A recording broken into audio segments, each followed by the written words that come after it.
After you're done putting the matte medium on the top, you have a finished product, a final work of art. And what you're going to need to do is we matte all of our works of art.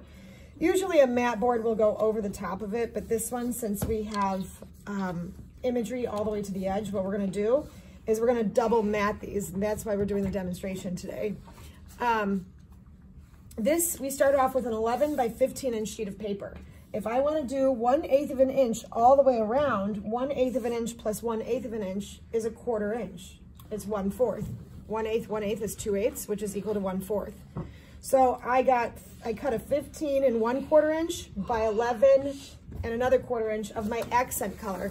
The accent color is something that brings out your artwork. And here we chose yellow for this one. And when I center it, there should be 1/8 of an inch all around it. So the first thing I'm going to do is just take this and lightly glue all along the back. Not too much glue. I didn't air glue. I turn this over and I center it the best I can between the right and the left and the top and the bottom. I want to make sure it's equal. So there we have that first color, and that's what's going to provide the accent to really make your artwork pop. So you want to pick a color that you have throughout your artwork. The next thing we do now is we're going to take this and glue it again, because this is the time that we're going to put it on the black piece. And the black was cut at 12 by 16. So it's a full inch, which means it should have 3/4 of an inch on each side left over, or maybe a 1/2 inch. There we have it. It is centered from left to right, and it's centered top to bottom. Now, this is still kind of curling up a little bit, so what I want to do is make sure that it dries flat. So here we have our finished product, and I want to make sure this dries flat, so I'm going to flip this over and put my books on top of it. So my binder and something else, and leave it there for the rest of the period. At the end of the period, you're going to take this and put it in the drying rack.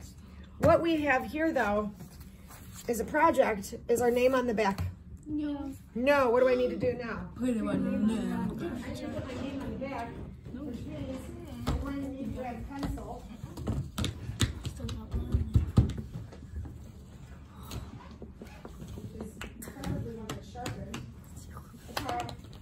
You coming right, please. So you grab a pencil because you can see pencil on black. Yep, just on the back in the middle right here. What kind of letters are we going to use? All caps? Correct. Okay.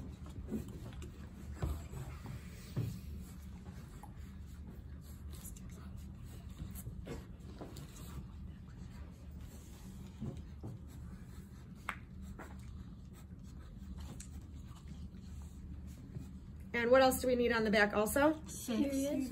Give us a big number 6 there.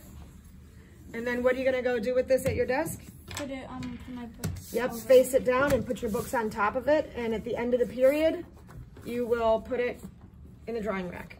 Okay. And then you'll get it back tomorrow when it's all dry and flattened, and we can go display. That's weird.